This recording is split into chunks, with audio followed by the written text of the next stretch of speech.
Bismillahirrahmanirrahim. Assalamualaikum warahmatullahi wabarakatuh. Jamaah kaum muslimin muslimat rahimakumullah wa hafizakumullah. Abu Laits As-Samarqandi berkata, siapa orang yang sempurna akalnya, maka ia rela hidup dengan kehidupan yang sederhana di dunia ini dan tidak sibuk untuk memperbanyak harta kekayaan, namun dia sibuk untuk beramal untuk akhirat, sebab akhirat itulah tempat yang kekal dan nikmat, sedangkan dunia akan rusak dan merupakan tipu daya serta fitnah di atas dunia. Juwaybir meriwayatkan dari Ad-Dahhak berkata, ketika Allah Subhanahu wa ta'ala telah menurunkan Nabi Adam dan Siti Hawa ke bumi, lalu dapat merasakan bau dan basinya dunia ini dan kehilangan bau surga. Kemudian keduanya itu pingsan selama 40 hari karena sangat basinya dunia ini. Rasulullah sallallahu alaihi wasallam bersabda, ya ajaban kullal ajabi lil musaddiqi bidaril khulud wa huwa ya'lamu wa huwa ya'malu lidaril gurur. Ya ajaban, sungguh sangat heran bagi seorang yang percaya kepada tempat yang kekal abadi, kemudian ia masih sibuk dengan tempat tipuan dan sementara. Ya ajaban, Rasulullah sallallahu alaihi wasallam bersabda dengan mengatakan, sungguh heran melihat orang yang percaya dengan keabadian dan kemewahan hidup di akhirat, namun ia sibuk dengan tipu daya dunia, mencari harta kekayaan yang berlimpah, sedangkan akhiratnya dilupakan. Kalau orang sibuk untuk mencari harta kekayaan, namun harta kekayaan itu digunakan untuk beribadah kepada Allah Subhanahu wa ta'ala, memang itulah yang dianjurkan oleh agama, untuk mencari harta kekayaan, bukan untuk bermegah-megah, bukan untuk memamerkan harta perhiasan, harta kekayaan yang kita miliki, namun harta-harta yang dititipkan oleh Allah Subhanahu wa ta'ala kepada kita itu semata-mata untuk dipakai mengabdikan diri kepada Allah Subhanahu wa ta'ala. Muhammad bin Al-Munkadir dari Jabir radhiyallahu anhu berkata, saya hadir di majelis Rasulullah sallallahu alaihi wasallam. Tiba-tiba datang kepadanya seseorang yang bagus muka dan rambutnya berpakaian putih, lalu berkata, Assalamualaikum ya Rasulullah. Dijawab, Waalaikumsalam warahmatullah. Lalu bertanya, ya Rasulullah, apakah dunia ini?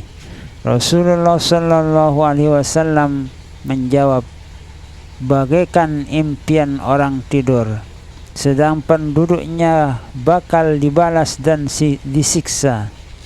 Lalu ia bertanya, apakah akhirat itu?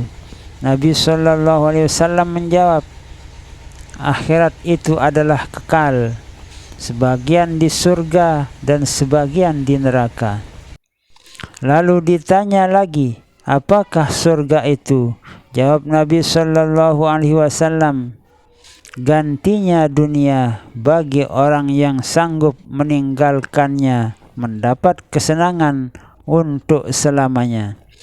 Lalu ditanya lagi, apakah jahanam itu? Rasulullah sallallahu alaihi wasallam menjawab, sebagai pengganti dunia bagi orang yang cinta kepadanya, tidak akan dipisah lepas dari jahanam untuk selamanya. Lalu ditanya, siapakah sebaik-baik umat ini? Jawab Nabi sallallahu alaihi wasallam, yaitu yang berbuat taat ketika di dunia. Lalu ditanya, bagaimana di dalamnya? Jawab Nabi sallallahu alaihi wasallam, bersungguh-sungguh seperti orang yang sedang mengejar ghafilah. Ditanya, berapa lama tinggal di dalam dunia? Jawab Nabi sallallahu alaihi wasallam, seperti lamanya orang yang tinggal dari gafilah-gafilah. Dan berapa lama antara dunia dengan akhirat?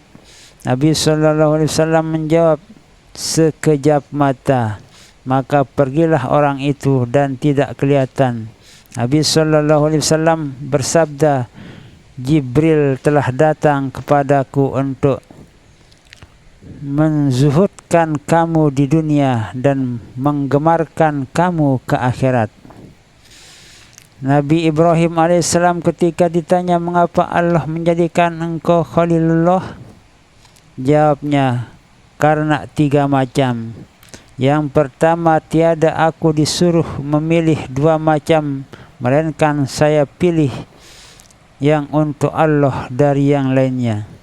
Yang kedua, saya tidak pernah merisaukan kehidupan dunia terhadap apa yang dijamin oleh Allah Subhanahu wa ta'ala dalam urusan rezeki.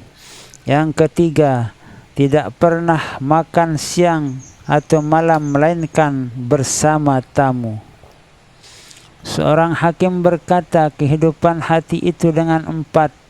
Yang pertama, ilmu. 2, ridho.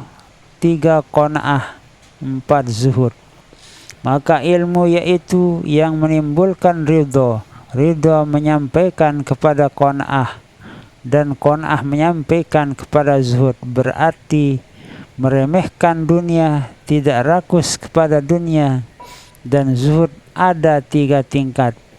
Pertama, mengenal dunia dan meninggalkannya. 2, ibadat kepada Allah dengan adab.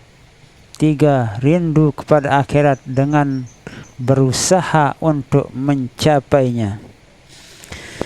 Yahya bin Mu'az ar-Razi berkata, hikmat itu turun dari langit masuk ke dalam semua hati kecuali hati yang 4 macam, yang condong kepada dunia, risau untuk hari esok, hasud kepada saudara, dan ingin kepada pangkat kedudukan. Inilah hal-hal yang banyak terjadi di kalangan masyarakat kita. Sangat menyedihkan keadaan umat pada masa-masa sekarang ini. Yahya juga berkata, seorang yang sempurna akalnya yaitu yang bisa berbuat 3 macam.